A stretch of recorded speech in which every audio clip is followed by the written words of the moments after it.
This is a story all about how this is a story. My life got flipped, turned upside down. This is a story all. Okay, what's up you guys? It's Courtney B here, or you can call me B. Today's video is something a little bit different. I've done one story time before on my channel. This is another story time that I've been dying to tell for the longest time. This is going to be a story about how I was mistaken for the side chick. She thought I was the side chick and I wasn't. I just wasn't one of them. Before we get started, y'all know what to do. Hit that subscribe button down below and join the Beehive. I'll be so happy you guys stick around for a while. Without further ado, let's go ahead and jump into this video right now.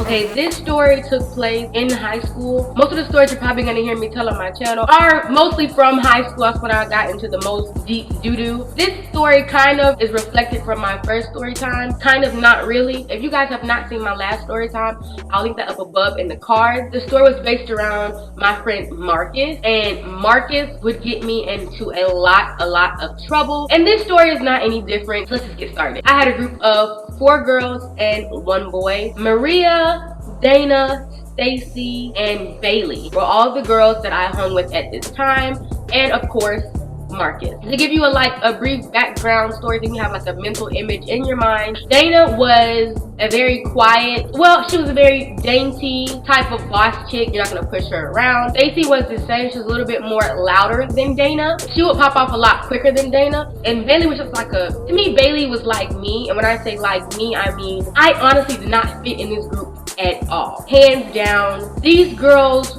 that's another story. Keep it pushing forward. And let's also add 1 more boy to this group, even though he wasn't really a part of the group. And his name, he's gonna come in later on in the story.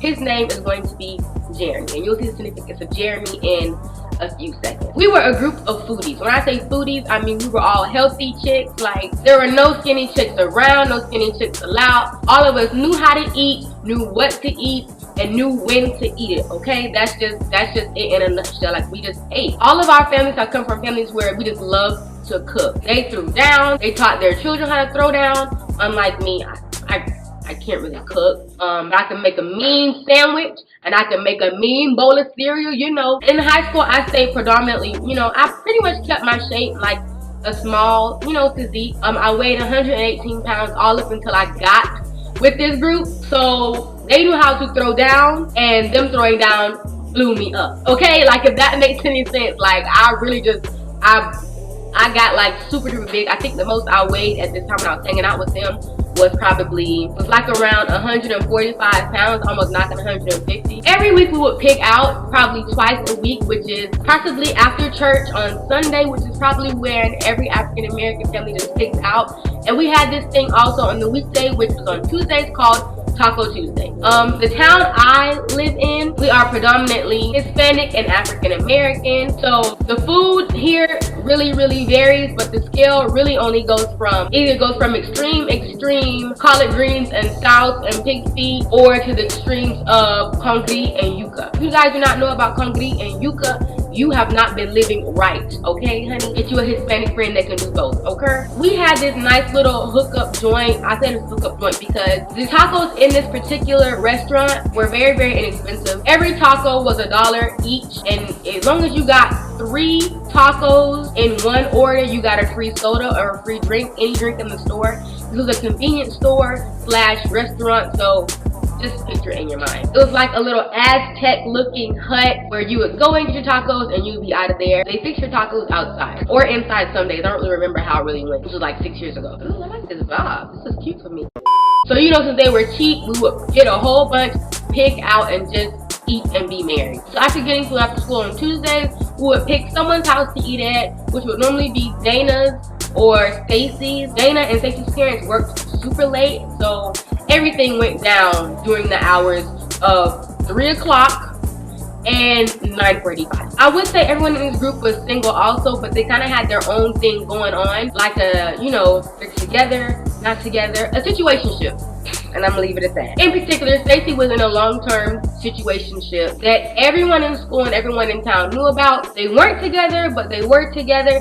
It was really complicated, but everyone knew, and they knew where it was at, and that was all that really mattered at this point. But it wasn't as public to a point where they could be seen together anywhere. Said chosen place. You get what I mean? Like, we can be seen at the park when no one's there. We can go to Walmart when Walmart's closed. Like, that type of we can be seen together. You know what I mean? And like I said, his name was Jen. So this particular day that we got put up to school on this Taco Tuesday, we invited him to the house, to Stacy's house. Of course, she wanted to see her boo, and he always brings a good time, so we was ready to turn up, fall asleep, the regular itis activity. So once we arrived to Stacy's house, Stacy's mom worked in the medical field, I believe, at this time. So she was normally gone every day, all day. So Stacy pretty much lived alone and had the house to herself all the time. So me, Stacy, Bailey, Dana, and Marcus and Jeremy are all in the house in the living room watching, I want to say it was a Saw movie. I want to say it was Saw 3 if I'm exact. So while we're all sitting around eating and kikiing and chopping it up, Bailey is actually getting a perm by Dana in the midst of them eating and everything. Stacy and Jeremy are hugged up doing the regular boo thing, and me and Marcus are just chilling in the cut. He's over here, I'm over there. We were cool, we were besties or whatever, but it's so much of Marcus you can take in one day. I had a class with him that day, and he had really just got on my last. We and him had like a relationship because me and him were best friends, but I just knew my limits. Like, okay, I can only take you so many hours a day. That's how we were. I had to have my time apart from Marcus because he was always on 10. Okay, on 10. Okay, so everybody's sitting around doing their own thing, watching the movie, eating, getting their hair laid, all that good stuff. We get a knock at the door. We're thinking, who could possibly be at this door? At this day and age, everybody has a phone. But nobody really pops up to your house unannounced, where our generation doesn't really pop up to your house unannounced. Our friends or acquaintances would call and say, hey, open the door. Who rings the doorbell now? Real friends don't ring doorbells. Real friends don't knock on doors. So we're thinking, okay, this has to be a stranger. So everybody's on in like, uh-oh. First of all, we're not supposed to have boys in the house. We're all in here. Who is this? Because if somebody that might blow our cover, we gonna play mute and deaf to the stuff and not even answer the door. The way Stacy's front door was set up, her door was pretty much basically just glass. So to avoid the outsiders seeing who was on the inside, we had to pretty much steer away from the door as much as possible. And Stacy's couch was like literally right in front of the door. So we all had to jump off of the couch and ease into the kitchen. We were hiding pretty much. Dana goes to the door. Apparently they were not going away. They were still knocking, still knocking, still knocking. Dana opens the door, and to our surprise, it's Stacy's next door neighbor, which is also a girl that went to school with us. So we were kind of familiar with her because she wasn't our friend, it wasn't really an acquaintance, but she was a neighbor, a friendly neighbor. That's all there was to it. Nothing really that much more. Open the door, we're relieved. What can we do for you? Because it was kind of odd for her to be over at the house knocking on our door.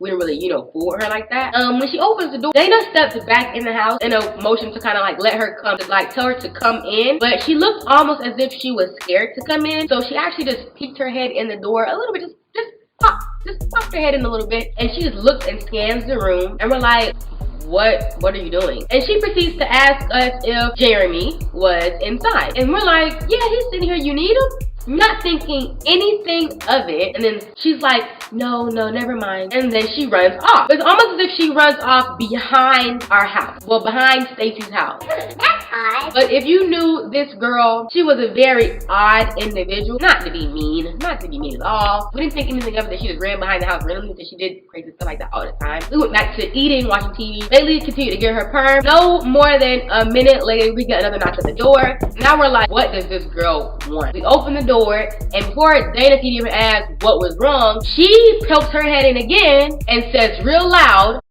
Jeremy, your girl wants you. huh? What girl are you referring to? Let's just give this girl a name. This name may be really petty and may send off some red flags. So let's call this girl Sanaa. She was a love and basketball type chick. So now we're looking like Jeremy's sitting there hugged up with Stacy, and Stacy's looking at him like, still yet she didn't really get all, hyped up about it. She just sat calm with like, well, go see what she wants. Go see, what the problem is, because she didn't call for me. You don't know what she may want. He may be your cousin. He gets up with this look on his face that kind of sort of gave himself away. He had on his face like a. He walks outside, and instantly all we hear is wait. So before we can even get up good enough, Sanaa races outside. This is where everything just hits the fan. Stacy goes outside asking what's going on.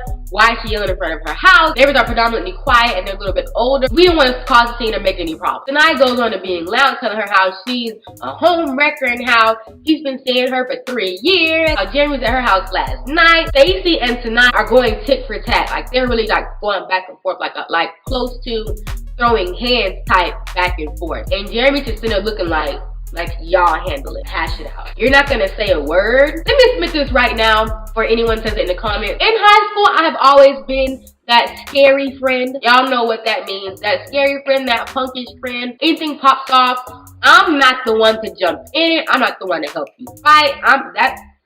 That just has never been me. That's never been me. I don't like getting in trouble. I don't like getting in confrontations. I don't like conflict. I run from conflict. So everybody's outside listening to what they have going on, just watching, speculating. I am in the house peeking through the window. That was me. After they're done arguing, all of that side chick confrontational storyline type bullcrap. So at that moment, Jeremy got tired and pushed Stacey in the house. Told Tonight to go home, and we all came back in the house and just collected our thoughts. And just Stacey was livid. We stayed there nevertheless. That was our friend. We wanted to make sure she was okay. And all of a sudden we get one more knock at the door. We're all really defensive because you already been here once. You come back again, you're bound to just bring more trouble. Dana opens the door again, this time ready to like either sucker punch somebody or kick somebody in the freaking throat. So she opens the door, and once again it is the little crazy girl from school. And she pops her head in again. She looks back out the door and yells, Hey!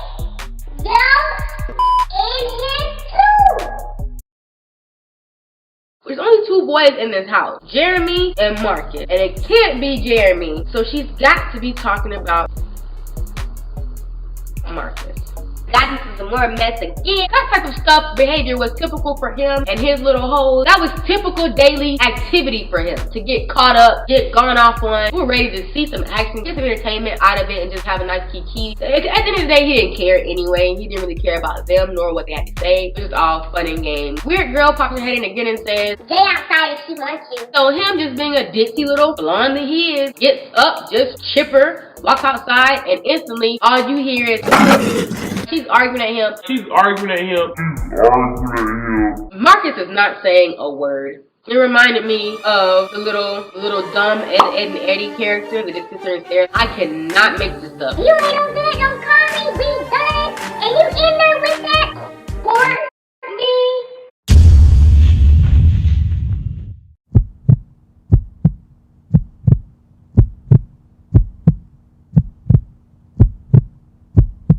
Hold on 1 second, sis. In there with me? What on earth do you mean, my sister? Like, what do you mean? That ain't here with me. No. You have the wrong person. No. Like, no, sis. No, sis. No. Not today. This is not a drill. This is not a joke. This girl she's serious. Yes, bring her outside, bring her outside. Like I said before, I was that scary friend. I'm sitting like, do not touch me, not bring me outside. He's not in here for me. There are 2 other girls that are not taken in this house, and all of a sudden you automatically assume that it's me. Now keep in mind, Jay was Marcus's main chick. Everyone knew she was the main chick, and everyone also knew she was not the only chick. That's the type of games that Marcus played. He was a dirty dog. I knew this girl existed. I didn't really know too much about her, but I did know of her from school. At this point, I had shut down. My friends had turned up. Tonight had got the truck because they were in Tonight's mom's truck. Outside. But at this point, Stacey was just ready. She was tired. She was aggravated. She was frustrated. Stacey and Dana at this point had like twin telepathy. They had this thing where they like knew what was going on in each other's minds. Stacey grabbed a knife. Dana grabbed the hot comb off the stove that was meant for Bailey's hair. And they bum rushed out the door to fight these girls. Oh my God. This is really about to go down. It's gonna be Freddie versus Jason. Like, what's really going on outside? Everybody just calm down. You're making me nervous. We go outside. Now, Jay and Sinai have cowered down. They're talking trash, running to their car. Running to the truck, getting in the truck, driving off, just yelling and still going off, but they're driving off at the same time. So it's like, you ain't really trying to throw hands, sis, but whatever. Dana and Stacey are running behind the truck. Dana is like hanging onto the car, trying to burn Sinai, and Stacey in the back trying to puncture the tire, trying to stab the tire to flat the tire. And they eventually both just gave up, bump it. We'll catch you in school. How about that? As we're walking back to the house, we realize Bailey comes outside with this super scared look on her face. She's sweating, she is crying, she looks so out of her mind. She was in the house the whole time. Everything was happening so fast. We forgot that Bailey had a fresh perm still sitting and marinating on her head. Her head was flaming. This whole altercation maybe took I'd say 45 minutes to an hour. I felt so bad because her head was she was literally in tears. The girl's hair is burning out. That was just the funniest thing to all of us. I don't know why we laughed because this girl was really in tears. Yeah, we were terrible. We all come back inside. Now we're laughing because that situation kind of lightened up the mood. So we're all hoping to wash out Bailey's hair, and then we get one more knock at the door. Now they're really trying. They're really trying it. Instantly, we open the door, and this time, to our surprise, it's not Sanai nor Jay nor the weird girl next door. This is Sanai's mom. Sanai's mom comes to the door and asks to talk to Jeremy outside. Then she's like, no, I'm getting up to like we are one. Tells Jeremy that if he's in a relationship with Stacey, to just let her know and just let it die because he's hurting her and how it's not right. Mom goes on to say that they had been together for 3 years. Stacey's looking extremely hurt. You know, that was pretty much it. Stacey's mom got off work early, came home, then the parents got into it. After that, I called my sister. I'm like, come and get me. After that night, that was pretty much it of the situation. As far as me and Jay and Marcus' situation, whatever situation we had going on, Marcus straightened her and let her know that, you know, it wasn't me and that I wasn't the one he's back and messed with. She had been suspicious for a while now, and I guess she thought she had finally caught him, but no sis, you caught the wrong one. So yeah, that's pretty much how I got mistaken for the side chick. The story about how she thought she had finally figured out the piece of the puzzle and she was mistaken. I wasn't her sis. I really hope you enjoyed today's story time. If you did, please do not forget to give your girl a big thumbs up and of course subscribe to the Beehive. So if you guys want to see more story time videos from me, please, you guys, I really want to know what you guys want to see. Leave me a teacup down below, okay, darling? And yeah, I think that's it. So until next time, remember, your crown may tilt, but you never let it fall. Stay gilded.